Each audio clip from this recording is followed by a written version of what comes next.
Again good morning all of you. एक बार पुनः आप सभी लोग के लिए इस इंग्लिश ट्रांसलेशन की कक्षा को आगे बढ़ाने के लिए फिर से मैं प्रेजेंट हूँ। आइए, कल हम लोगों ने जितना पढ़ा है उसको रिवाइज करते हैं, फिर आगे बढ़ेंगे। कल हम लोगों ने ये पढ़ा था कि जो अनुवाद की प्रक्रिया है, जो ट्रांसलेशन होता है, उसे किसे कहते हैं?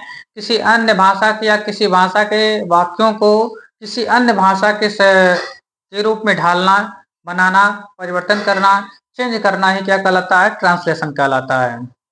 फिर हमने बताया ट्रांसलेशन किसके चीज होता है? सेंटेंसेस का करते हैं। ये जो सेंटेंस होते हैं, इसमें क्या सेंटेंस क्या होता है? तो सेंटेंस क्या होता है? Group of word which have make complete sense है इज कॉल्ड सेंटेंस। यानी कि सेंटेंस क्या होता है? शब्दों का एक समूह होता है जिसमें हम किसी न किसी अर्थ की प्राप्ति करते हैं, जिसका कोई ना कोई अर्थ जरूर होता है। ये सेंटेंस में कुछ चीजें पाई जाती हैं, इससे सब्जेक्ट पाया जाता है, वर्ब पाया जाता है और अदर वर्ड पाया जाता है। सब्जेक्ट क्या होता है? तो वाक्य में जिसके बारे में बात हो रही हो अथवा वाक्य में जो काम कर रहा हो, जो डूअर हो, उसे हम क्या कहते हैं?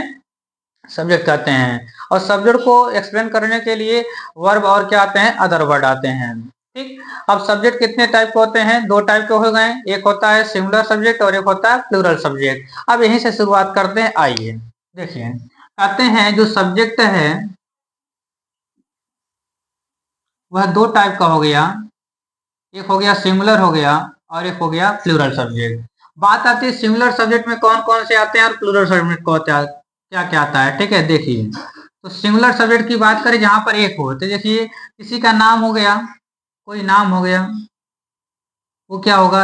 एक ही होगा। जैसे राम हो गया, श्याम हो गया, गीता हो गया, मोहन हो गया, कृष्ण मोहन हो गया, नारद हो गया, ये सभी जितने भी नाम है क्या हो जाएंगे? सिंगुलर हो जाएंगे। जैसे ही हो गया, जैसे सी हो गया, जैसे इट हो गया। ठीक है, ही हो गया, सी हो गया, इट हो गया। ऐसे बहुत सारे, जैसे दिस हो गया, जैसे दैट हो गया। ठीक, जैसे दिस हो गया, दैट हो गया, एक जात और भी ज्यादा हैं। ठीक है, वह जैसे जैसे समय आएगा आपको बताते रहेंगे। ठीक है। अब प्लूरल में कौन होता है? तो देखिए, यू को प्लूरल माना गया। क्या माना गया है? प्लूरल। देखिए यू, अब यू के बाद कहता है वी। वी माने हम सभी। क्या होता है? वी माने हम सभी हो गया। इसी तरीके से अस हो गया, वी हो गया, अस हो गया, दीज हो गया। क्या हो गया? दीज हो गया, दोज हो गया। ये सभी क्या है? प्लूरल है। क्या है? प्लूरल है। अब इनका वर्ड बाय वर्ड समझ लीजिए, इन्हें हम क्या कहते हैं हिंदी में? तो इसे कहते हैं ही माने होता है वह। क्या होता है? वह। लेकिन किसके लिए प्रयोग होता है? पुरुषों के लिए, यानी पुल्लिंग के लिए। जो सी होता है, देखिए ही, सी माने भी क्या होता है? वह होता है। लेकिन यह किसके लिए प्रयोग होता है? स्त्रीलिंग के लिए प्रयोग होता है। किसके लिए? स्त्रियों के लिए प्रयोग होता है। इसके इट माने जो होता है, इट माने होता है यह है। क्या होता है? यह है। यह क्या मतलब? ये किसके लिए प्रयोग होता है? तो जैसे क्या नाम है, जो नॉन लिविंग थिंग है, कौन से हैं? नॉन लिविंग थिंग्स होते हैं, के लिए प्रयोग होता है, इट का प्रयोग होता है। फिर यहाँ पर एक लिखा हुआ है एक वर्ड दिस। क्या लिखा है? दिस। दिस का मतलब क्या होता है? यह है। क्या होता है? यह है। और यह कब प्रयोग किया जाता है? तो जब कोई व्यक्ति, वस्तु, स्थान, कुछ भी जो हो वह किस में हो? क्या नाम है? पास हो। क्या हो? नियर हो। नियर बोले तो पास। ठीक है, जब कोई वस्तु क्या हो? पास हो। और कैसी हो? सिंगुलर हो। कैसा हो? सिंगुलर हो। तब क्या प्रयोग करते हैं? दिस। और जब कोई वस्तु दूर हो, कहाँ हो? दूर हो। क्या हो? दूर। तो उसके लिए हम प्रयोग करते हैं क्या? दैट। क्या दूर प्रयोग करते हैं?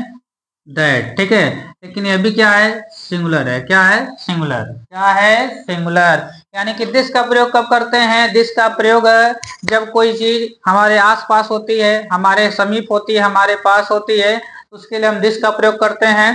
दैट का प्रयोग कब करते हैं? जब हम कोई वस्तु को देखते हैं कि हमारे हमसे दूर है। कहाँ है? हमसे दूर है, यानी कि क्या नहीं, फार, यानी फार में दूर होता है। ठीक है, तो उसे प्रयोग करते हैं दैट। और जो कि जानते हैं दिस क्या है? सिंगुलर है और दैट क्या है? प्लूरल है।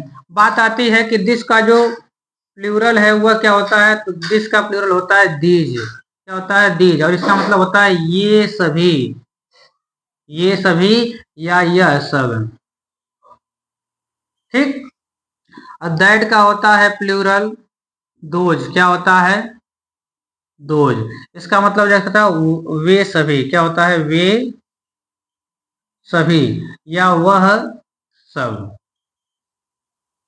ठीक, वह सब, ठीक है, ये चीज हो गया।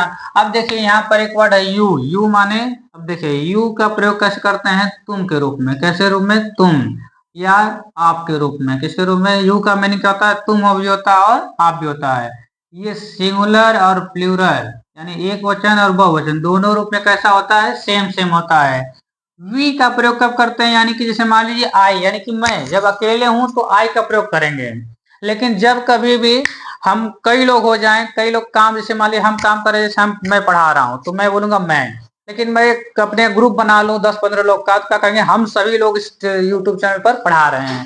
यानी कि जब कोई ग्रुप बन जाता है, जब यहाँ पर ग्रुप की शब्द की बात करते हैं, तो वहां क्या हो जाता है, वह वी का प्रयोग करते हैं। और जब सिंगल लाता है तो आई का प्रयोग करते हैं। तो वी का मतलब करता है हम सभी, क्या होता है, हम या हम सभी, ठीक। अब आइए कहते हैं दीज दो, ये तो हो गया। यानी कि हम इतना बात समझ लिए कि ही माने क्या होता है, वह, ही माने वह, सी माने भी वह। बट ये अंतर है क्या, ही का प्रयोग कब करेंगे, पुल्लिंग के लिए, सी का प्रयोग करेंगे स्त्रियों महिलाओं के लिए, इट का प्रयोग नॉन लिविंग थिंग के लिए। दिस क्या है, दिस यानी कि जब कोई वस्तु पास हो और एक वचन में हो तो उसके लिए हम दिस का प्रयोग करेंगे, और प्लूरल हो तो दीज का प्रयोग करेंगे। दैट का मतलब क्या होता है, वह, दैट मीन्स वह। और दैट क्या है, जब कोई वस्तु दूर होती है तो उसके लिए हम प्रयोग करते हैं दैट। और वही चीज यदि दूर होने के बाद और क्या बहुत लोग हो, वहां पर संख्या में अधिक हो, एक से अधिक हो, तो वहां पर दोज। और यू माने तुम और आप दोनों होता है, ये सिंगुलर और प्लूरल दोनों में एक से जैसा होता है। वी मतलब होता है हम या हम सभी होता है, ठीक। आइए अब समझते हैं सिंपल सेंटेंस में। कहते हैं कि वर्ड मीनिंग तो थोड़ा बहुत समझ लिए, अब आइए कहते हैं नहीं, सब्जेक्ट को समझ लीजिए और थोड़ा वर्ब के बारे में समझ लीजिए, तब आगे बढ़ेंगे। तो वर्ब क्या होता है ये भी देखेंगे, तो सिंगुलर और प्लूरल में बना रहेगा, ठीक। तो याद रख लीजिए, जितने भी हैं सिंगुलर सब्जेक्ट के साथ हम इज का प्रयोग करते हैं। किसका प्रयोग करते हैं, इज का हो गया, जैसे वाज का हो गया, जैसे हैज का हो गया। ये सभी क्या होते हैं, सिंगुलर के रूप में होते हैं। किस रूप में, सिंगुलर के रूप में। अब प्लूरल के रूप में कौन कौन से होते हैं, तो ये भी समझ लीजिए। प्लूरल के रूप में क्या होता है, आर होता है, क्या होता है, आर होता है। जैसे वर हो तो गया, जैसे हैव हो गया, ठीक है। ये सभी क्या होते हैं, प्लूरल क्या होते हैं, प्लूरल, ठीक। ये चीज याद रखिएगा। यानी कि सिंगुलर वर्ब में कौन कौन से आते हैं देखेंगे, तो इज आता है, आर आता है, इज आता है, वाज आता है जाता है, वर आर नहीं आता, ठीक है। प्लूरल में आता है आर, वर और हैव आता है। यही बस में, इसके आगे और भी हैं, लेकिन जैसे जैसे समय आएगा हम लोग पढ़ते रहेंगे। अब आइए थोड़ा बहुत सेंटेंस आज बनाना सीखते हैं। तो पहला चीज ये है, एक बात याद रखेंगे, किसी भी सेंटेंस को जैसे लिखा है, वह लड़का है, वह लड़का है, ठीक। उसके बाद वह लड़का नहीं है, वह लड़का नहीं है, ठीक है। अब देखिए इसके बाद, क्या वह लड़का है, क्या वह लड़का है। फिर उसके बाद, क्या वह लड़का नहीं है, ठीक। उसके बाद चार थे, तो चार मुख्य रूप से बनाए जाते हैं, किसी भी देखेंगे चार ही बनाए जाते हैं। लेकिन अब पूछ लेते हैं, वह लड़का कौन है, वह लड़का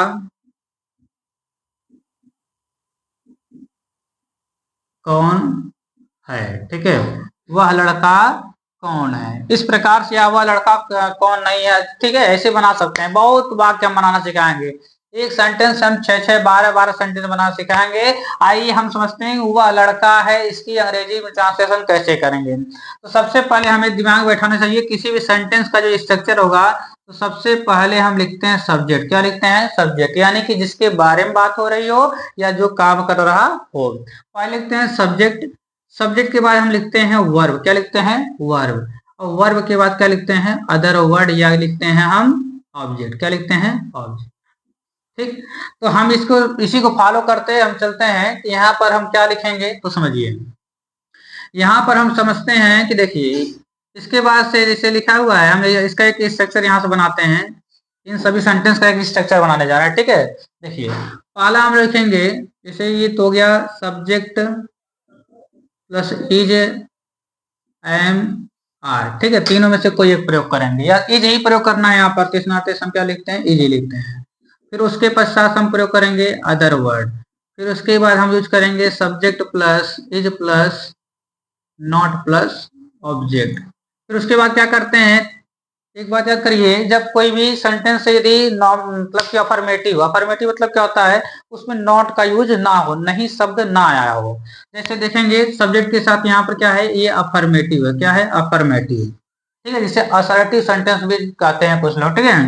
अब देखिए इज है, इज को अब देखेंगे, इज के बाद यदि हमें निगेटिव बनाना है, हेल्पिंग वर्ब के बाद क्या करते हैं, तुरंत लगा देते हैं नॉट। क्या लगाते हैं, नॉट। जब कभी भी हमें अफर्मेटिव से नेगेटिव चेंज करना रहेगा तो क्या करेंगे, इसके बाद क्या लगा देंगे, नॉट लगा देंगे। और यदि इसी को हमें क्या बनाना हो, अफर्मेटिव क्या बनाना हो, अब हमें इंट्रोगेटिव बनाना हो, तो जो हेल्पिंग वर्ब है उसको क्या कर देंगे आगे, और बाकी को ऐसे ही अफर्मेटिव वाला क्या कर देंगे, उतार देंगे, ठीक है। ठीक, अब इसके बाद तो बता दिया, क्योंकि अब इसको बनाना किस में, हमें नेगेटिव में। नेगेटिव बनाए क्या बनाएंगे, तीसरे स्थान पर क्या लगाएंगे, नॉट लगा देंगे। क्या लगा देंगे, नॉट। क्या हो जाएगा, is plus subject plus not plus object, ठीक।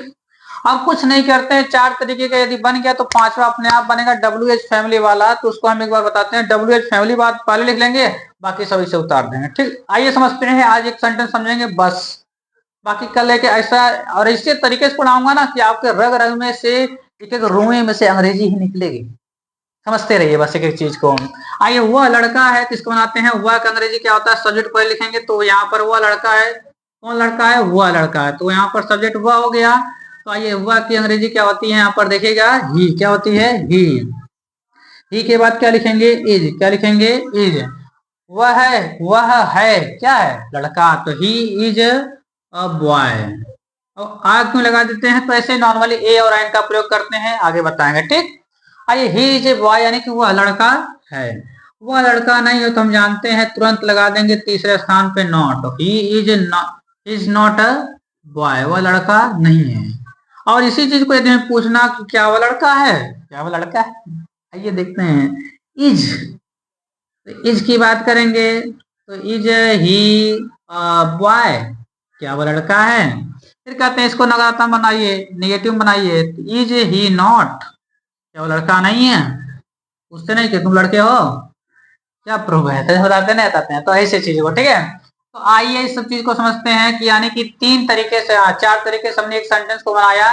पांचवा तरीका क्या, वो लड़का कौन है, तो कौन की अंग्रेजी पहले लिखिए, हु इज, बाकी सब उतारिए, who is he a boy, वह लड़का कौन है, वह लड़का कौन है, कौन है जो कौन है वो, कहां से वो आया, चारों दिशाओं में तेज सब उसी का छाया। आइए एक बार इसको रिवाइज करते हैं, छोटी छोटी बातों को समझते रहिएगा। हमने ये बताया कि सब्जेक्ट सिंगुलर में कौन से होते हैं, प्लूरल में कौन होते हैं, उसका मीनिंग हमने लिखवा दिया, ही माने वह, सी माने वह, बस फर्क हमने यहाँ पर लिख दिया है। फिर हमने बताया कि एक ही सेंटेंस को हम 4 से 5 और 12 तरीके से बना सकते हैं, जिसमें से हमने बताया कि सब्जेक्ट का जो स्ट्रक्चर होता है, सब्जेक्ट के बाद वर्ब, वर्ब के बाद क्या होता है, ऑब्जेक्ट होता है, यानी कि अदर वर्ड हो सकता है। इसको 4 तरीके से बनाते हैं, तो सीधी बात है, कोई यदि सिंपल सेंटेंस है और अफर्मेटिव में है तो सिंपल सब्जेक्ट के बाद वर्ब, वर्ब के बाद अदर वर्ड, ठीक। इसके बाद हम क्या करते हैं, यदि नकारात्मक बनाना है, नेगेटिव बनाना है, तो तीसरे स्थान पे कहीं भी हो, तीसरे जगह पे क्या लगा देंगे, नॉट लगा देंगे। और उसे अफर्मेटिव से नेगेटिव बनाना, फिर बनाना है हमें इंट्रोगेटिव बनाना, यानी कि प्रश्नवाचक बनाना है। क्या करेंगे, इज एम आर यानी कि जो हेल्पिंग वर्ब है या वर्ब है उसके हम आगे लगा देंगे, उसके बाद बाकी रूल्स उतार देंगे। फिर इसके बाद फिर इसको इंट्रोगेटिव को अब नेगेटिव बनाना है, यानी कि इंट्रोगेटिव नेगेटिव, तो क्या करेंगे, तीसरे स्थान पे लगा देंगे। अब WH फैमिली बनाना है तो WH फैमिली पहले लेकर बाकी सब इसे उतार देना। आशा करते हैं ये बात आप लोग को समझ में आई होगी। इस बात को आप भी समझिए, हम भी समझ रहे हैं, आप भी समझ रहे हैं, बाकी अन्य लोग को भी समझाइए। इस वीडियो को इतना ज्यादा शेयर करिए ताकि सब लोग सीख पाए। इतने समय तक बने रहने के लिए आपका तहे दिल से धन्यवाद करता हूं और ये आशा रखता हूं कि आगे कक्षा को फिर से आप लोग अटेंड करने के लिए आएंगे अवश्य। नमो नमः।